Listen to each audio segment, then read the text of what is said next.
नमस्कार, chief editor मनुद्दीन Khan के साथ आप देख रहे हैं MTV Bharat. Breaking news, Roorkee Saloni park rugby खेल बना विवादों का कारण। खिलाड़ियों ने कोच आयुष सैनी पर लगाए गंभीर आरोप। खिलाड़ियों का आरोप यह है कि सीटों के पैसे देने के बाद भी कंफर्म नहीं हो रही सीट।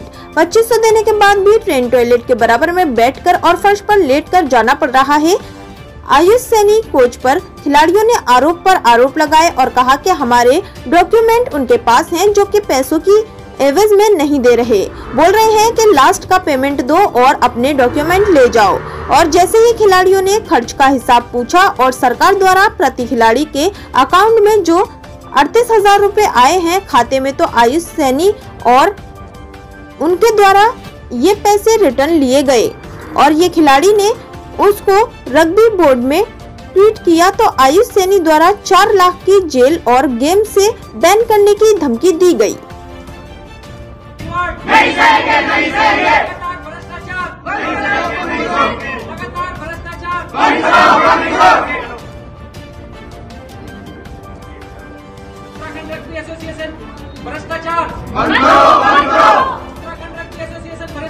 बंद करो, बंद करो। बच्चों के भविष्य से खिलवाड़ नहीं सहेंगे, नहीं सहेंगे। बच्चों का भविष्य बर्बाद नहीं सहेंगे, नहीं सहेंगे।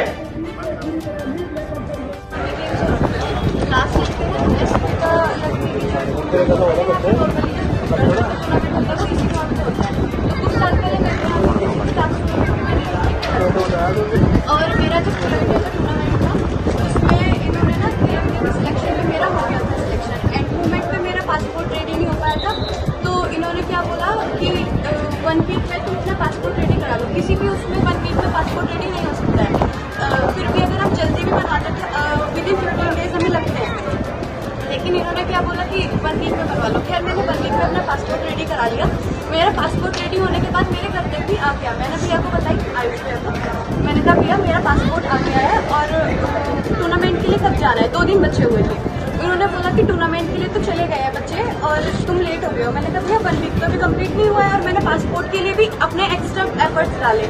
इन्होंने कुछ इशू नहीं की, क्या है क्या किया, इन्होंने कुछ नहीं बोला। मैं बादराबाद का रहने वाला हूँ, तो मैं रग्बी खेलता हूँ। मैं गुलाबबाग वहाँ पे गया था खेलने के लिए, तो मैंने ईमेल करी थी, तो इन्होंने मेरे से 2,000 रुपये लिए थे। इन्होंने बोला था कि ट्रैक सूट जूते किट मिलेगी, तो इन्होंने मुझे कुछ नहीं दिया। तो इन्होंने घर पे फ़ोन किया था, घर पे इन्होंने धमकी दी, तो इन्होंने मेरे से बात करी थी। तो इन्हें ये मेरे को बोले थे कि तेरे को जेल लेके जाऊँगा और क्या नाम उसमें क्या नाम कोर्ट में लेके जाऊँगा, तेरे को 4 साल की जेल कराऊँगा, ये बोल रहे थे। क्यों दे रहे धमकी, कारण क्या है? मैंने ईमेल करी थी। अच्छा, पैसे, हाँ। किस नाम के पैसे ले रहे हैं आपसे? इन्होंने सरकार की तरफ से 4 लाख रुपये थे, तो इन्होंने घर से लिए थे 2,000 रुपये नेशनल खेलने के लिए। तो इन्होंने बोला था किट जूते मिलेंगे, तो इन्होंने कुछ नहीं दिया। नहीं, कुछ नहीं मिला। तो किट जूते तो आपको सरकार की तरफ से मिलते होंगे ना? किट दी थी ये वाली, इनको क्या नाम है इसका, महिंद्रा वालों की तरफ से दी थी। तो मैं बादराबाद में रग्बी चला रहा हूँ, तो हमारे मतलब बच्चे ने एक मेल की थी। उन्होंने इनसे जवाब मांगा उत्तराखंड रग्बी एसोसिएशन से कि 2,000 रुपये हमसे क्यों लिए जा रहे हैं। तो एसोसिएशन के पदाधिकारी का कॉल आता है, उसको धमकी दी जाती है। बोला जाता है कि तुझे मैं थाने में लेके जाऊंगा, 4 साल के लिए जेल में पचवाऊंगा और तेरे क्लब को बैन करूंगा, तुझे बैन करूंगा 4 साल के लिए। बोला अगर कोई भी बच्चा सामने अगर आयुष सैनी कॉल करके बच्चे को, छोटे से बच्चे को, 14 साल के बच्चे को बोला जाता है कि तुझे जेल में लेके जाऊँगा, तो उसके घर वाले मेरे घर आके बोलते हैं कि हम केस करेंगे। तो ये तो भी हुआ नहीं। बाकी जो छोटा बच्चा है वो बहुत डरा हुआ है। तो आपके साथ खिलवाड़ हो रहा है? हाँ जी। तो सीएम साहब जो है उत्तराखंड के, वो तो खेलों को बढ़ावा दे रहे हैं। अभी हमारे यहाँ सीएम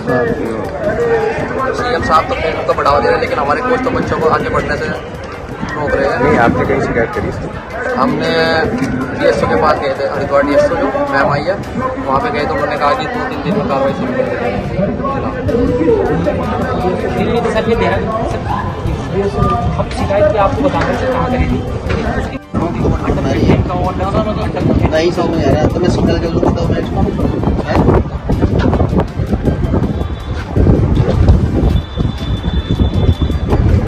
आप रग्बी खिलाड़ी है और क्यों प्रदर्शन आज यहाँ पे कर रहे हैं?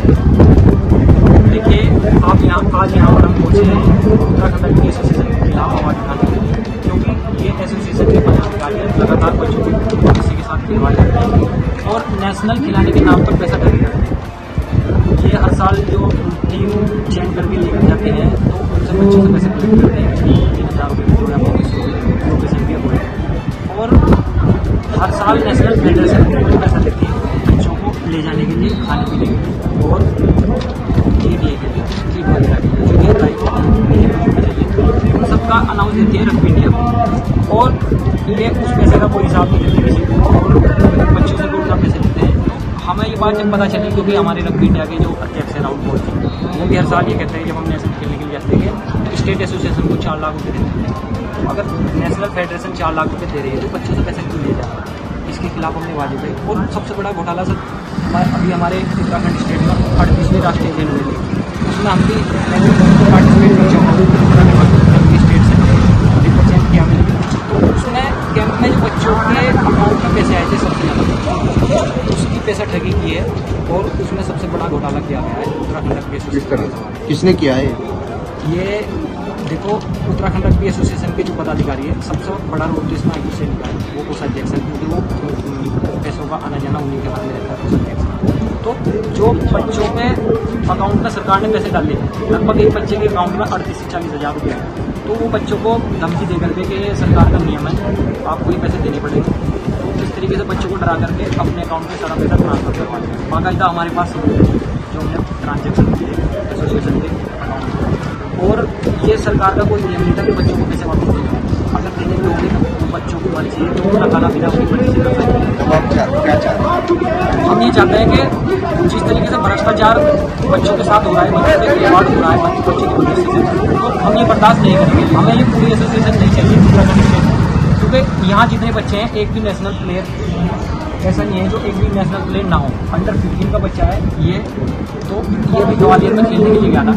इसने कंप्लेन की कि मेरे 2,000 रुपये क्यों लिया जब सरकार आपको पैसा दे दिया हमारे पास। तो इसको कॉल करते हैं, इसके घर पे कॉल करते हैं, बोलते हैं कि वो सब बताओ, उसे थाने में भेज चुका, उसे कंप्लेन करना, उसे जेल में आना पड़ेगा, उसे क्या आके पूछने का कि मैं पैसा किस चीज़ का ले रहा हूँ, क्यों ले रहा हूँ, आप कौन होते हो हमारे पास सवाल उठाने के लिए। तो अगर बच्चे अपने भविष्य के सुधारने के लिए ये सवाल उठा रहे हैं कि